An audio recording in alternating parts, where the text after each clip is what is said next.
Thank you so much, Guru, first for the gracious invitation. Then to just such an introduction, I don't even know how to start now. Well, good morning. It's really a pleasure to be here. It's my first ever experience with the ONF community. So I'm here also to learn. And as Guru kind of hinted, yes, I am the Chief Scientist for Wireless Technology of China Mobile. But today I'm here, I think, with a double personality, also as the ORAN's Technical Steering Committee's co-chair. I debated a lot last night, even through this morning, what title I should put for the talk. And after I sat down, kind of watched the previous keynote speakers, I know that we don't need a title. Too late for me. Anyway, I truly believe that we are in a very exciting era because we have all heard about ICT convergence since what? The 80s, the 90s? So many times, right? The IT and CT is supposed to have been convergent for several decades, but really, I think it has all been superficial previously. But now, we are really in the midst of truly deep convergence. And it's not only IT and CT, it's plus DT. This three-way deep convergence and brings us great opportunities, and of course, a lot of challenges as well. Now, I'm from China Mobile, so first let me get some background out of the way. Like everybody, we have been very actively pursuing the promise of 5G and trying to keep pace with the global speed and timeline, and also following the IMT 2020 promotional group's guidance. This is a kind of one chart shows you where we are right now. Currently, we are officially in 5+12, 17 cities, putting up extensive large-scale 5G infrastructure as well as 5G-enabled new services. I think I don't have to go through them. You probably are all very familiar with all the promising golden stars that are ahead of us: automated driving, AR, VR, drones, health, medical industry, education, transportation. All of that gets enabled potentially in the 5G era by our infrastructure. 17 is the official number of the cities that are taking actions, but actually I can assure you the number is more than double, probably several times of that. That is happening. Actually, there is a brand new city right next to Beijing that's being built from ground up, the city of Xiong'an. Okay, if some of you know how Pudong was built up from basically ground up, right next to Shanghai. Now it's part of Shanghai. Xiong'an City is going to be built with 5G infrastructure in every piece of its, I think, every stone, every brick, every pieces of the infrastructure in this city will be born with 5G technology. Having said that, now look at some numbers. This is our scale for 4G network. This network was deployed, I think, starting from 2014. So now it's a little bit shy of, I cannot count, 6, 7, 8, 5 years. But anyway, ground up, our 4G network right now is composed of more than 2 million base stations. That is on top of 1 million 2G base station and 500,000 3G base station. So that's the scale of our network. And in terms of our subscriber, we have slightly over 900 million subscribers, and of which 700 million has already upgraded to 4G users. And in addition, I think I personally am most proud of the coverage. Our 4G network is covering 99% of the population in China. I think this is an impressive number. At least personally, I really think that is very incredible. Okay. And however, talking about traffic growth, I was in another event in the Santa Clara Convention Center yesterday where we had AT&T speaker, Verizon speaker, Sprint speaker, all of that. And the AT&T speaker also talked about traffic growth. I think it was like more than 200%, and then this year it's gonna be more than 300%. It's incredible. We are not of that level, but it's always more than 100% for quite a few years now. However, this is an old story now. Look at the revenue and the profit. Barely single digit, right? Actually, our profit was in the negative rim a couple years back because we were investing in the 4G. But now we have plowed out of the negative rim. We are in the positive, but it's still, what's the percentage? It's 3%, 5%, or 2 years ago was 0.2%. And even more worrisome, if you look at the ARPU, you find the number of ARPU? Yeah, the number is going down. Of course, in addition, even though we have the largest subscriber base, but our ARPU is the unit of RMB, not USD. So we are ranked, I think, I don't know, number 3, number 4 in the world among the operators. But I think the most worrisome part is the trend. It's going down. Our traffic is going up, our capacity, our data rate, everything is going up with all the investment in, but the ARPU is going down. Now, I don't have all the detailed numbers, but if you look at the global scene, all the operators has their profit growth in the single digit, if not worse, percentage growth. And our good friends and foe, I know some of you are here in this forum,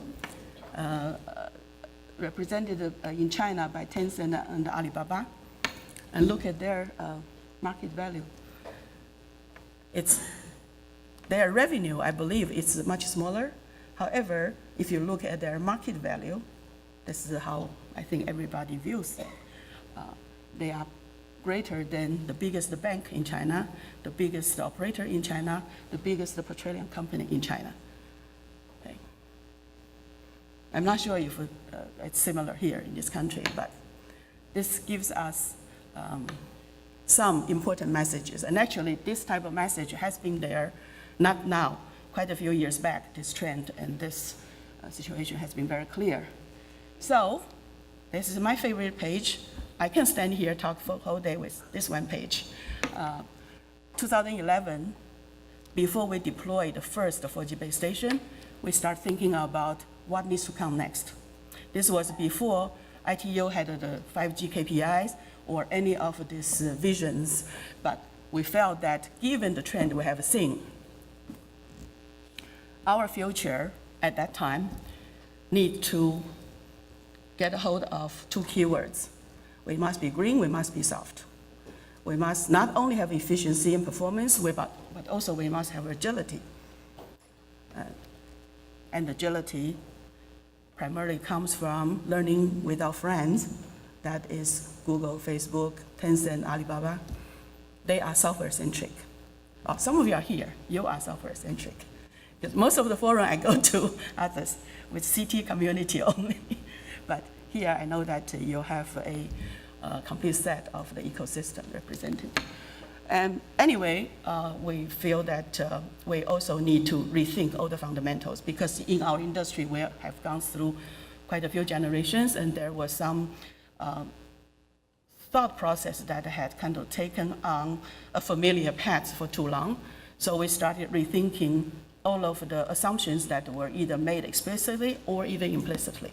I think one of the biggest things that we have realized is when we start rethinking, not taking anything for granted, rethinking the network architecture, rethinking the control structure, rethinking the air interface, the base station, and the protocol stack, everything. And we quickly learned and realized the area that when we go into 5G, or next generation, or the future, requires the biggest revolution is in the network, not air interface. as some of you probably are familiar, that all of our previous 1 to 2 to 3 to 4G, every generation is mainly represented by a new air interface. But actually, we felt that from very early on, the network architecture, the functions in the network, the distribution and structure were really the key.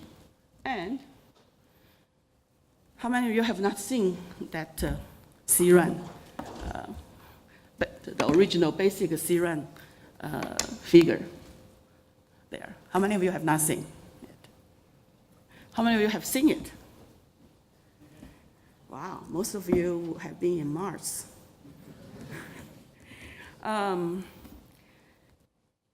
You neither have seen it nor have not seen it. I'm not sure what the stage that is. Okay, maybe it's a hyperdimension space. Anyway, that has become almost a basic symbol and logo. It's being used in many textbooks as CRAN representation. But basically, in the early days, in some of the places, I have to first say C is not China Mobile. Okay, C is centralization. C is collaboration, C is cloud.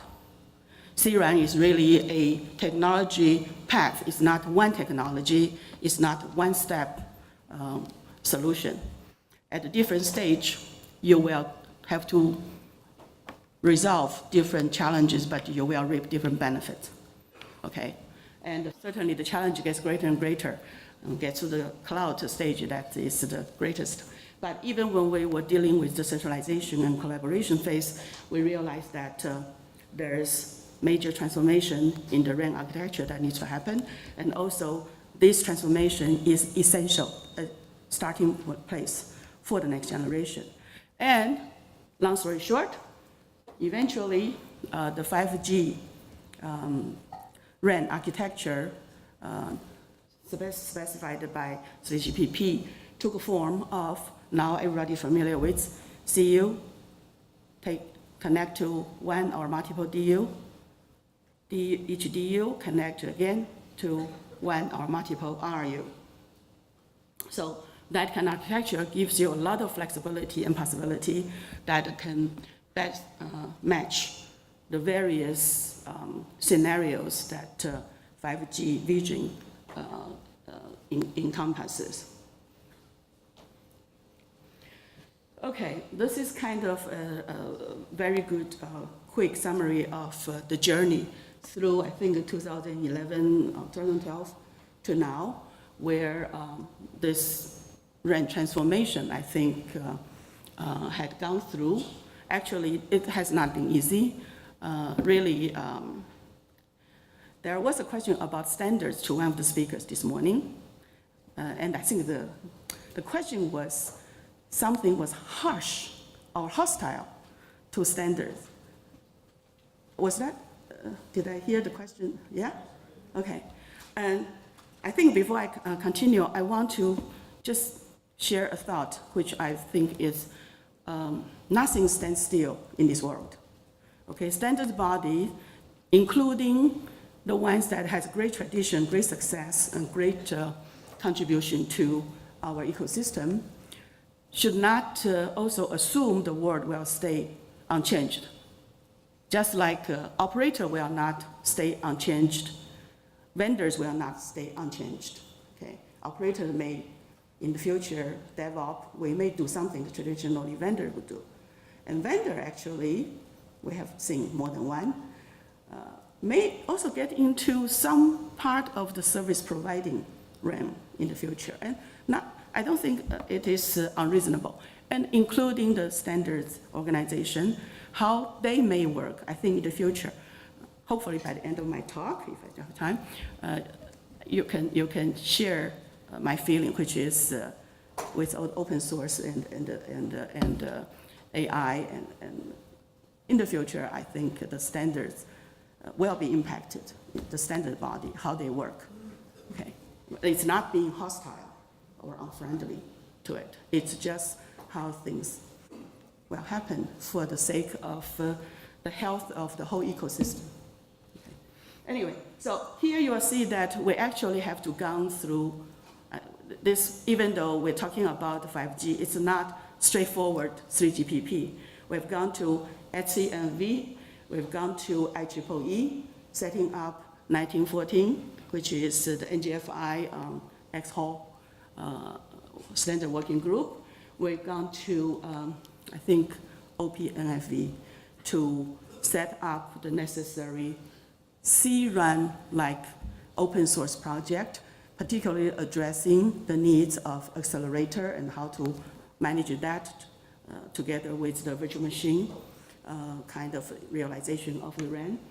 And anyway, eventually, and also we've gone to ITOT, I think, but the good thing is that, as I said, 3GPP finally looked into partitioning the traditional RAN, layer 1, layer 2, layer 3, into a more flexible setup with CRAN, CUDU, RU, and with the open interface in between.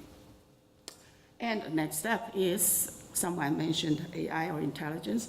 RDA is the RAN data analytic, whether as a function or as an entity that we are working towards in 3GPP. And kind of now get back to what happened shortly before O-RAN setup. Really, in 2016, the C-RAN Alliance had a refocus and relaunch based on the newly established CUDU-RU RAN architecture. And then, as you can see, that we had Huawei, Ericsson, Nokia, and ZTE, as well as, oh, it's not shown here. Where is Alcatel-Lucent? Anyway, we had a good partnership derived from the previous long-time collaboration since 2012 with both CT community and IT community. Here, the relaunch, the 5G C-RAN Alliance actually has very clearly set up 5 working groups for the usage case, for the software, for the hypervisor, for the hardware. Part of the work that came out of it is, 1 year later, I think in 2017, I sound differently. In 2017, that C-RAN Alliance together delivered a almost 200 pages thick technical report, very detailed specification of all aspects, even including, I think, what I like to show you is, I think the word first, automatic testing bed, test bed for virtualized realization of RAN. This sounds like a mouthful, but really, I think all the operators and vendors are familiar with the necessary detailed, in-depth performance, stability, stress test, that all the new equipment that before it can be integrated in any real network that has to go through. But we have been very familiar with that part of the work when it comes to the traditionally physical box. Now this time around, we are replacing the physical box using virtual machines, right? The virtualized realization. And it turned out there was a void of such test technology, methodology, and platform. So I think it was a very important contribution from the 5G C-RAN Alliance that we're able to deliver this, and it's been in very high demand, actually, this test bed. And simultaneously, I think folks here are familiar with XRAN, right? XRAN was set up also, I think, in 2016, and they were primarily focusing on a controller which would either replace or take part of the traditional radio resource functions into a more like a SDN type of approach, okay, a centralized controller, with clearly defined both the northbound and southbound interface. This is also matching to the CUDU-RU architecture of the 5G RAN. On top of that, I think there is also focus on the front hall interface, okay? And simultaneously, there was a wireless AI alliance focusing on wireless big data capability, because I'm sure the operators here all share the same situation where we have great treasure in our network. We have 31 operating companies in China Mobile. Just use one medium-sized, not the biggest one or the smallest one, a medium-sized operating company as an example. 2 years ago, that operating company is generating more than 30 petabytes of new data about the network every single day. Of course, that number, how much that is today, I don't have the update number. I suspect it's maybe double, I don't know. Okay? So imagine the kind of potential value of this vast amount of data. So WI was set up, and initially was led by the largest operator in China, the largest vendor in China, and the largest OTT in China. Alibaba, China Mobile, and Huawei, together with a number of academic institutes, and trying to look at the opportunity of wireless big data, how to bring its value into optimizing the RAN by introducing the RDA, which is, I guess, represented by the CUDA and DUDA. DA means data analytic, okay?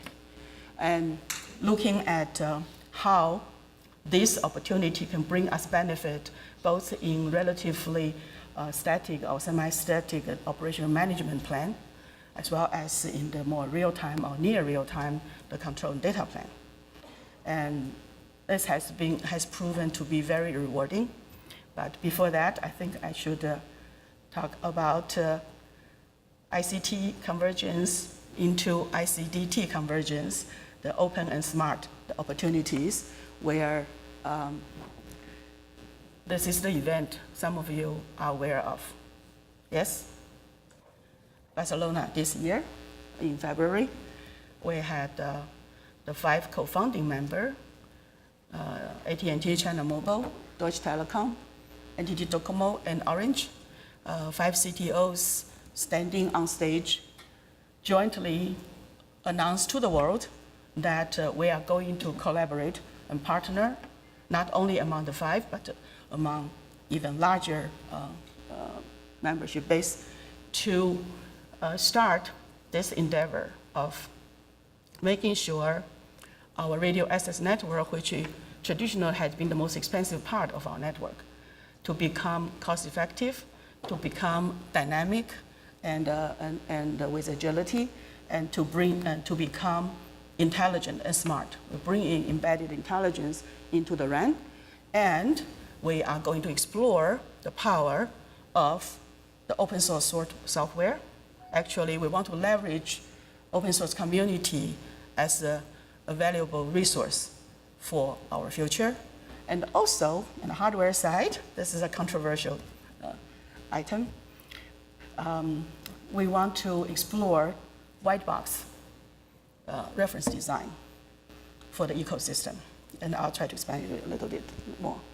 Okay, and subsequently in MWC in Shanghai, and then later on, that's in June, and then September, MWC in North America, in Los Angeles. The board seats was filled for ORAN, total of 15 seats. It's already filled. And there were face-to-face working group meeting taking place, board meeting, etc. And if you look at the composition of the ORAN Alliance, you will see this is, I think, a very good description of how we combined the heritage and accomplishments of the CRAN Alliance and XRAN Forum into the ORAN Alliance. Okay. And, wait, what did I do? Okay. And also, together with this community, we have a joint agreement on the baseline architecture. Actually, there were some more pieces that we eventually decided not to include in the first version.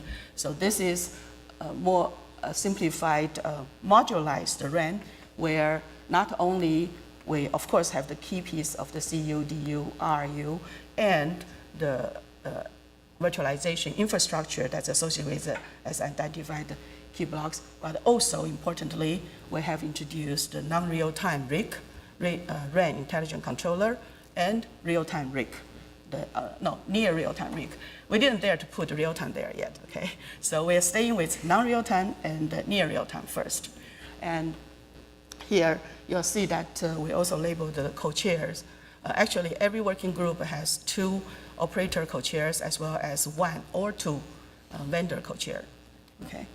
And in September in Los Angeles, we also jointly released the first version 1.0 of the ORAN white paper, where you have more details that if you're interested in, you can get it on our website. Okay, open source. I think this is where I hope after this talk, we will have some even more clear way forward of partnership between ONF and ORAN Alliance. Actually, Guru and the team had held multiple discussions with us through the past, 3, 4 months, 5 months, quite some time. And we believe it will be a very valuable partnership. But just from the ORAN side, we have basically the RIC block as well as the protocol stack block as well, in addition to the VI block, where we have identified that we have some base code for as open source. I think it looks like this, more or less. This is currently, particularly if you look at the CUDU for 4G, we have probably the whole sets, but for the 5G, it's only the starting point, and also the related pieces is shown here. This is kind of the current stage of what we have. And this is also, we have held extensive discussion with Linux Foundation, I think as early as April this year. We had a multiple discussion, and the current plan is this, where we will mirror all of the open source related work in ORAN under Linux Foundation, which as you can see there will be 6 work streams. 2 are for the RIC, and the 2 are for the stack, and then 1 for the NVI platform, finally integration. And among the 6 streams, the NVI platforms will be closely aligned, associated with OpenMV as well as the kernel. And then the non-real-time RIC will have close linkage also with some of the work that's happening in ONF, and as well as the Acumus AI project. And this should have been announced in Los Angeles, but for some internal delay of our, you understand, okay? We are looking to announce it. I would say it should be coming out anytime soon. Either, well, initially we were saying no later than the end of November, but that has passed. So hopefully it's going to be the first half of December, which will pass very soon, and hope we'll make it. But anyway, this is already committed, okay, between ORAN and the Linux Foundation. And roughly, the first batch of the open source we should be able to share with the community will be on the stack, and the second batch will be the non-real-time RIC. Finally, the third batch will be the near-time RIC. Okay, white box. Let me just say a little bit. How many of you know why smartphone has become so cheap? Oh, aside from iPhone, okay. Okay. Actually, we have 2 companies we need to thank for. First was MediaTek. Next is Qualcomm, okay? Because you probably remember in the early days, only less than a handful, maybe 2 or 3 top-tier phone manufacturers could provide smartphone, right? Because they have the expertise to design it from scratch, okay? But MediaTek first came up with the reference design platform, offering to tier 2, tier 3 phone manufacturers. And then Qualcomm also joined the fray, okay? And that reference design of a smartphone was a great enabler for a large number of second-tier and third-tier phone manufacturers to be able to bring all of us much more cost-effective, smart enough smartphone, okay? Of course, there's various degree of performance and the functions, but without that reference design of the smartphone that's provided by both Qualcomm and the MediaTek, I think we probably would not be enjoying such low cost of large variety of smartphone that's available today. Now, we all know globally operators are enthusiastic about 5G, but we are also very worried about the cost. Especially if you go to any 5G forum, you often hear densification, okay? Because 5G in general, not only the spectrum is going up, but also the capacity, the density that's expected is very, very high. So the expectation is smaller cells, large number of base stations, much larger number, maybe an order of magnitude higher than the previous generation, will be needed, okay? So what do we need? We need lower cost, the endpoint, especially the RU, the antenna, which is the part that will be left in the traditional base station sites. Of course, there are some cases where DU and RU will be integrated, some cases CU-DU integrated, some cases all of it integrated. So we believe reference design of various options will be very important to enable much larger number of ecosystem players to join into the supply side. Okay, so that's why we have this white box as a key important work item undertaken by ORAN, okay? And these are two examples that will be available first half of next year of the white box. And, okay, let me go very quickly, just talk about the embedded intelligence before I conclude. There's various resolution and time scale, various resolution of the resource that are involved. And largely, I think I kind of hinted earlier, non-real-time, near real-time, and real-time, which go from manager plan to control plan to all the way to data plan and physical layer, okay? And very quickly, I will fly through. This is one of the, I think, mode management plan that we have brought into our current network in large-scale deployment. Every 15 minutes, we can reconfigure our 2G, 3G, 4G network as one system, optimize the parameter using the minimum resource to provide the necessary performance and QoE. And also in Ningbo, I think, in a city that we are experimenting the cell splitting using AI, cell merging. And this is in Shanghai and Fujian. Respectively, we are looking at, without DPI, how we can identify the traffic type using AI, using, again, data analytics, and based on that, how we can optimize the QoE and optimize the resource based on the local channel condition, local traffic load. And also, this is what? Load balancing. This is already in Guangxi Mobile being implemented. And massive MIMO, beam management, beam optimization, both for coverage beam as well as for capacity beam, usually 2 stages, and in Shanghai, in Guangdong. And in physical layer, the PA's digital pre-distortion in general are very limited and specialized for a particular device. We are looking at bringing AI to enable a generalized approach for the optimized DPD. And, okay, so importantly is all of this work, this effort, has led to key development.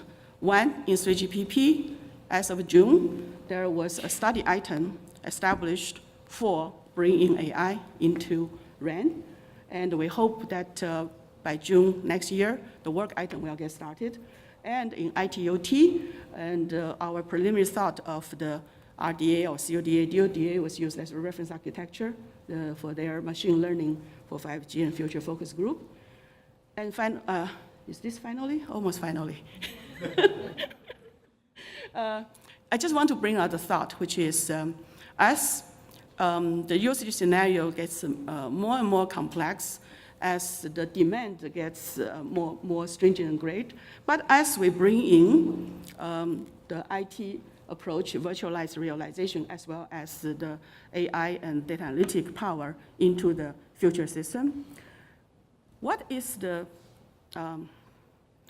this goes back to my earlier comments about the standard SDOs, okay? The SDO's traditional way of working with its pace, its completeness, and a very, I always say good work, okay? How is that going to have a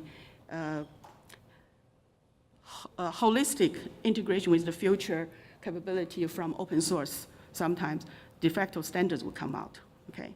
Of course, some people I think we all have some sense which is, in general, open source community's work is function first, performance later, right?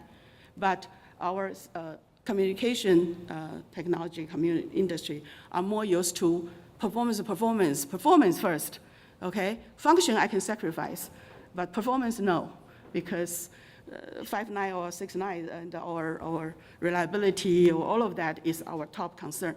So how does these two different schools of thought gets a wholesome and holistic integration, and how they impact each other? It's very interesting. This is an ultimate picture. Can we wrap it up? There is theoretical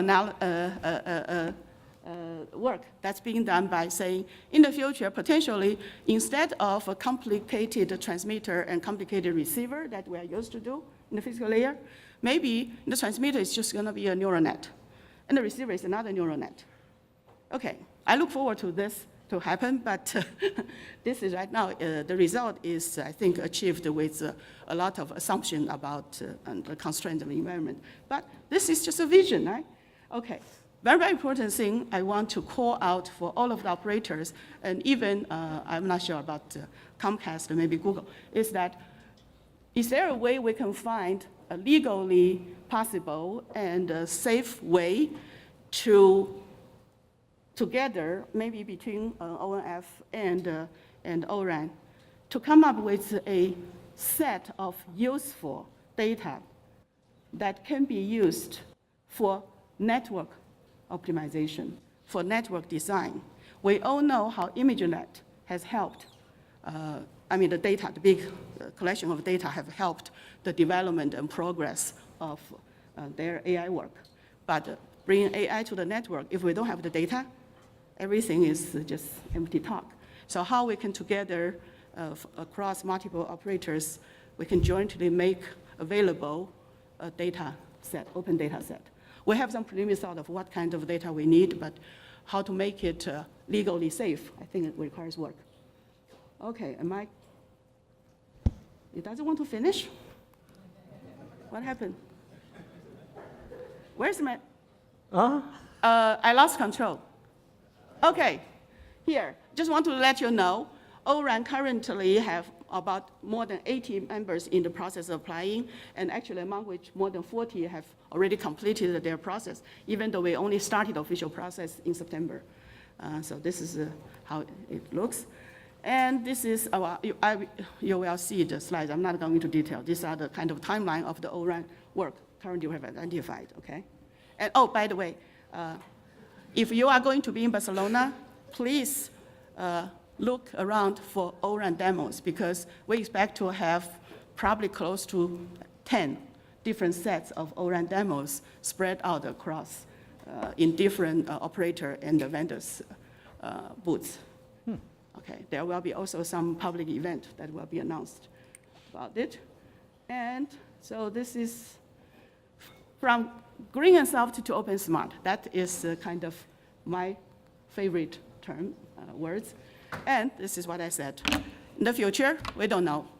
The clash, hopefully, we come out great and healthy. That's it. Very nice. Thank you so much.